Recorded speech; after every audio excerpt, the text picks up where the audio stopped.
whatever you're doing this weekend, you are staying safe. You are close to somebody who you care about deeply. And that you spend at least part of your weekend doing something really creative. And that's what I want to talk about today. I want to talk about the creative process, and I want to take you a little bit behind the scenes of my own creative process and what I've been learning, because I think some of the stuff that I've been learning is going to be really helpful for just about anyone who wants to dive in on something new, where they're feeling like, I don't know what the outcome is going to be. So what I want to talk about specifically is that I have been developing a new podcast, and it's a video podcast, and it generally has been wanting to explore the whole thing of the courageousness and the bravery that it takes to get in front of the camera for entrepreneurs and for business people and for thought leaders who want to get their message out and who are thinking, this whole camera thing is hard to figure out, and I don't have a lot of experience in doing it, and I don't know what people will think of me, and I don't know what I'm going to say, and on and on and on and on. And that's the conversation that I want to have with people. I'm getting a little, so stream quality is automatically be lower because the internet connection is not fast enough. Well, hopefully you guys are seeing this, and if you are, go ahead and leave a comment, and hopefully the comments will pop up and I'll see them and I can respond to you. So if you're here and you happen to be watching this on any of the platforms, say hello. I'd love to see where you are watching from. So in my process, the thing that I've learned, one of the primary things that I have learned just this past week is narrowing the focus of what it is that I want to be talking about in this series of podcast episodes that I'm now producing. So there's a habit that you can get into where you're just constantly planning and you're thinking and you're learning and you're going out and reading blog posts and you're listening to other podcasts and you're listening, whatever you're doing to get more information about what it is that you want to do. And that is a good thing to do, and it's a good thing to keep on doing because it's a good thing to keep on learning. But, in order to actually do this thing, in order to actually get the creative energy out of you, you have to take this leap. And in fact, one of the books that I've been reading it's called The Creativity Leap. And the inspiration that I've gotten from it so far, I haven't finished it, but the whole premise of the book is that creativity, according to the author, comes from two things. First thing is this whole thing of improvisation and inquiry where you're searching for stuff. And so you need to spend some time in what she calls wonder. And you have to stop doing things and you have to give yourself time to wonder, to let your mind wander, literally, so that you have this time to kind of have the creative process come up in you.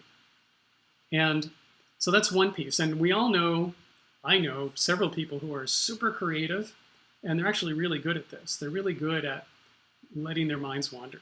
They're really good at the whole thing of wondering and the vision of just being a creative.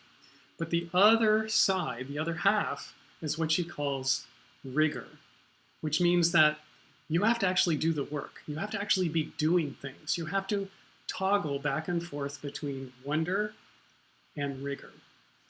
And if that resonates with you, say in the comments, which one do you lean towards the most? Are you a wonder kind of person where that's the majority of your time spent? Or are you a rigor person? And I think in the business world, a lot of people default towards the rigor. They get into this grind of doing lots and lots of work, maybe too much busy work, and they're with their to-do lists, and they're on a schedule, and they're working 80-hour work weeks, and they're really into the rigor, and they feel like, if I just stick to the job, and if I blast my way through, then I'm going to get there. and they're really focused on their strategy and their techniques and their hacks to make something happen.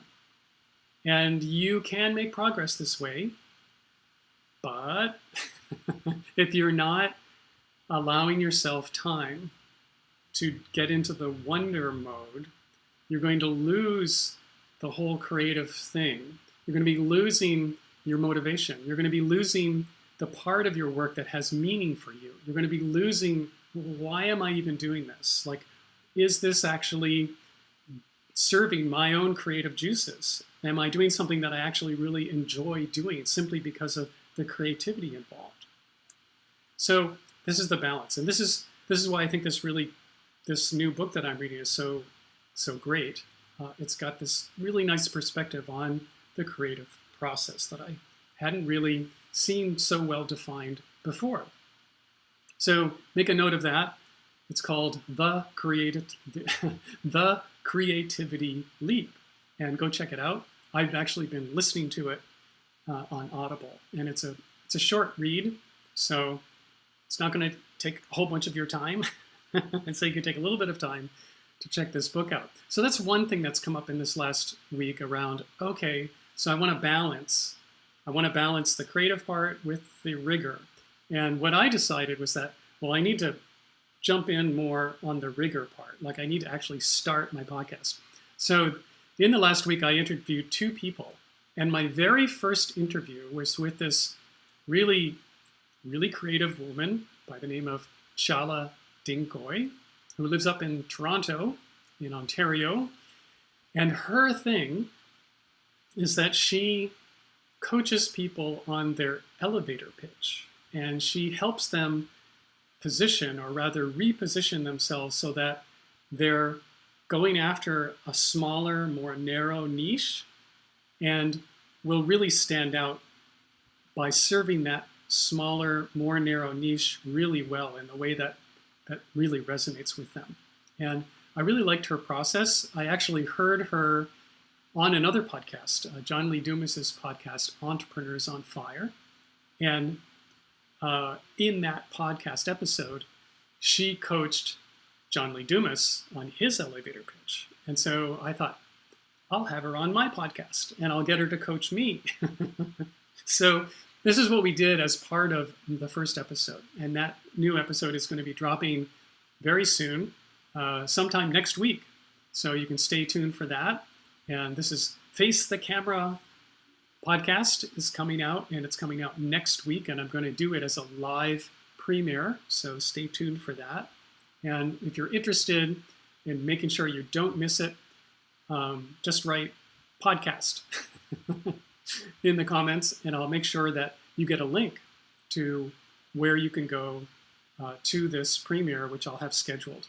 And you can go there right on the day that it's dropping, and it'll be broadcast.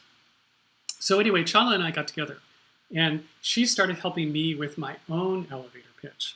And this is where I learned something. And it was really, really super helpful. When she asked me about, like, who am I wanting to talk to and who am I wanting to serve, and what are the things about the people who I serve that are sort of the most top of mind struggle and their top of mind pain point, the thing that they are really worried about the most that I can address with the work that I do. And so I said, well, most of the key people that I've been working with are coaches. And the thing that I see that's happening with coaches is that a lot of them are struggling with having a consistent influx of referrals. And look, somebody's on LinkedIn. Malka, hey Malka. Glad you could join me. Leave a comment so if you want to tune into the podcast that's going to be dropping next week. And so what I was saying to Chala was that here's these coaches, and they're on that roller coaster of 1 month is good, and 1 month they have some clients that they can be interacting with. And next month, maybe no new client.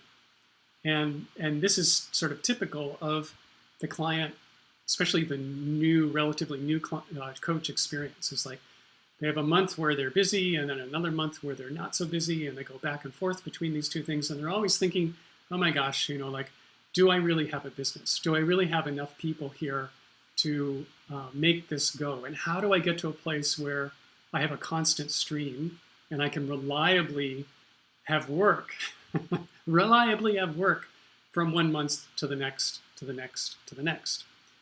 And so that's, that's great. Like that speaks to a lot of the people who I might want to be serving. However, after I got off the episode and I started thinking about this, two things happened.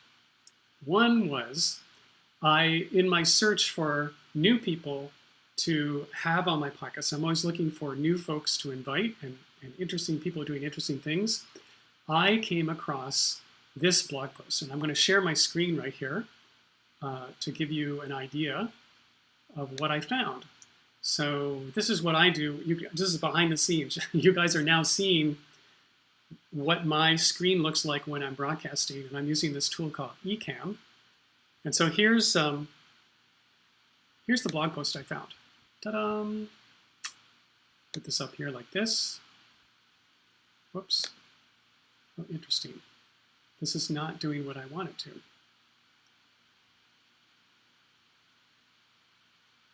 Okay, I think that's working.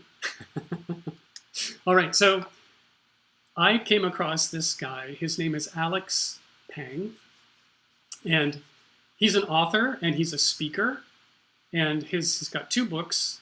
One is called Rest, and the other one is called Shorter. And as soon as I heard about his books, it really resonated with me. He's a big advocate of doing a 4-day work week, not 5 days, 4 days. And then within those 4 days, he's a big advocate of spending only 4 hours a day. So 4 days a week, 4 hours a day. And even in those 4 hours, you're going to work for 90 minutes and then take this long break where you can wonder or wander or do something more creative. And oh man, this so resonated with me. So I loved his work, and then I came across this blog post of his, which was all about setting up your home studio. And so I'm just going to, get this back to where I was before. Hang on a second.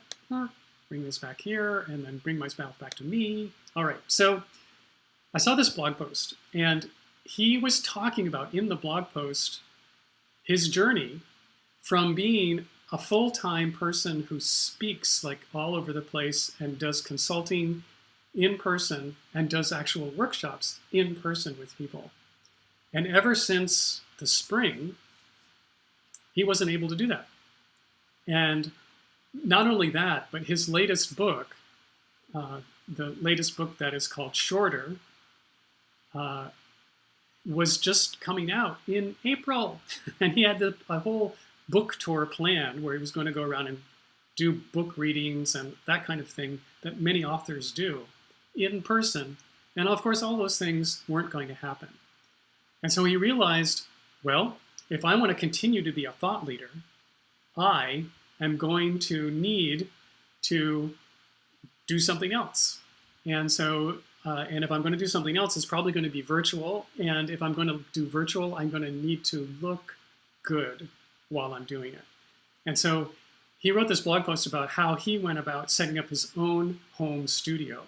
And I just went, oh my gosh, this is perfect. I got to talk to this guy. And so this is the story that I want him to tell all of you of like his process of where he was back in March and what he was doing. And then the whole process of his emotional thing of like, oh my gosh, what's happening to the world and what's going to happen to my business and what that felt like. And then what he came up with as a very creative solution so that he could continue to do the kinds of things that he's been doing, but take it into a virtual perspective, take his business virtual, and how he went about doing that. And in fact, right down to the nuts and bolts of what is the equipment that he's using? How is he managing to do this?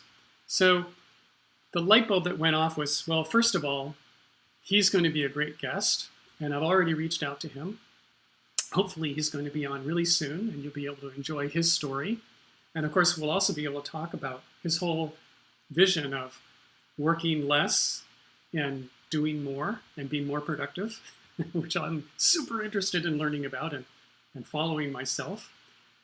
And secondly, I realized that this is the kind of person I want to be focusing on in my podcast series. Like the whole season 1 of my podcast of Facing the Camera, I want to focus on the thought leaders and the people who want to be thought leaders and the people who are speakers and the people who are authors or the people who want to be authors or the consultants who have been doing, this kind of speaking engagements, all of those kinds of folks who are now having to go through this big transition with the way that they run their business. And I've been seeing some really huge people like Simon Sinek or Brian Fanzo.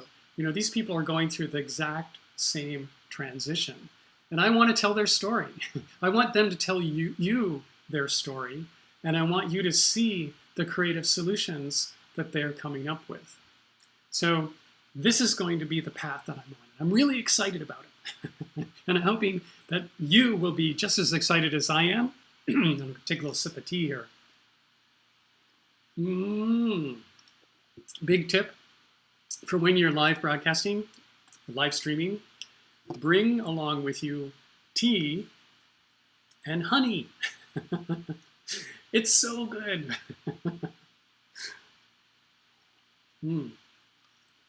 Yes, and it keeps your whole vocal cords nice and lubricated. So if you feel like you're losing your voice at all, you can do that. So that's the piece that I want to share with you today, is this thing of moving myself along. Now, before I was thinking of a much more general conversation of anyone who's doing any kind of creative thing with video. I would get them to come on and tell their story. But now I see that I have this new focus. And the reason that I'm excited about it is because I think it's super relevant for this moment in time. And I want to speak directly to people who are feeling this same challenge, this same creative challenge of, oh my gosh, here's something new that's going on in the world. Some big change is happening, and I need to change along with it. I need to adapt to this new change, this new environment that I'm in, and talk about the process, the emotional feeling, the roller coaster of all of that, as well as the creative solutions. Because taking your business virtual, taking your business to a place where you are interacting with the general public using this medium right here, doing this is a very creative thing. And number one, in order to do it, you want to get in a mindset of wonder. Like, oh my gosh, this is an artistic pursuit. What can I do that's like putting on a show, like really fun? Like when I was a little kid, we used to go up into the attic in the house where I lived. And up in the attic, there was a big trunk. And the trunk had all these old clothes in it that belonged to my parents and probably my grandparents. I don't know. Like there was just a bunch of old clothes up in there. And my sister and I and my friends from the neighborhood, we'd all go up there and we'd get dressed up in these old clothes. And we'd say, okay, today let's put on a show. And we figure out the different parts that we're going to play. And we would create our own little theater up there in the attic. And then we would invite the parents up. The neighborhood parents would come and we'd put on our show for them. And the spirit of that, like back then when I was, 6 years old or 7 years old doing this kind of thing, I had nothing, this was just a complete open creative pursuit. It's like, do I want to be an artist? Yes, I do. And almost every little kid, if you ask them, if you had a room full of kids and you say, how many kids do want to be an artist? Most of them, 80, 90% of them would raise their hands and say, yeah, I want to be an artist. But of course, by the time they get into high school, if you ask that same group, do you want to be an artist? They would all go, no, I'm not very creative. And we kind of lose this side of ourselves that we all have when we're young. And I just want to invite you that using a medium like this can bring back that side of you that was present when you were like 4 and 5 and 6. And that would be a really good thing. It would be a really strong thing for your own human development. So, right, Colleen says, time to create. And Malka says, sounds great. Awesome. So, really good to see you guys here. And I'm about to sign off, but a couple things to stay tuned for is that one, the first episode of this podcast is going to be dropping next week, so stay tuned for that. And if you're interested, say so in the comments. Just say, send me the podcast link, or just write the word podcast, and I will make sure that I will send you the link to actually where it will be appear in the future so that you can join live. And the other thing to think about is that the woman that I interviewed, Chala, she is doing something really cool. On the 15th of July, she's going to do a 5-day free live stream boot camp that is all about repositioning and coming up with your own elevator pitch. And she's going to coach you over 5 days of coming up with a new way to talk about your business so that you will be positioned. And if you're interested in that, this is what next week the podcast is going to be about. I'm going to be talking with Chala, and then we're going to announce that here's the thing, and you can get the link to join her free event. So that's coming up, and that's really exciting. So those are the things to pay attention to. And then later in the month of July, I'm going to be doing a workshop that is, in fact, just what this is, like a whole workshop of if you want to take your business virtual and you want to set up your home studio and you want to look good on camera, just the way that I'm looking right now, I am going to share all of that in a workshop during the 3rd week of July. And it'll be just a 1-day, a 2-hour-long workshop that will be just this intensive thing where you come in and we'll actually do this together. And you'll come away with like, oh my gosh, I can do it. So that's coming to us, so stay tuned. So that's what I have for you on this beautiful Saturday afternoon. And beautiful as far as I'm concerned, because even though it's cloudy, it's beautiful light. I have this amazing window, huge window right here. And the giantest softbox you've ever seen is shining in on me, bathing me in this beautiful, soft, natural light. And that's part of the formula for how you end up looking like this on camera. So thanks you guys for joining, and I will see you next time around. Yay! I gotta find out the off button. Where did it go? Finish. End broadcast.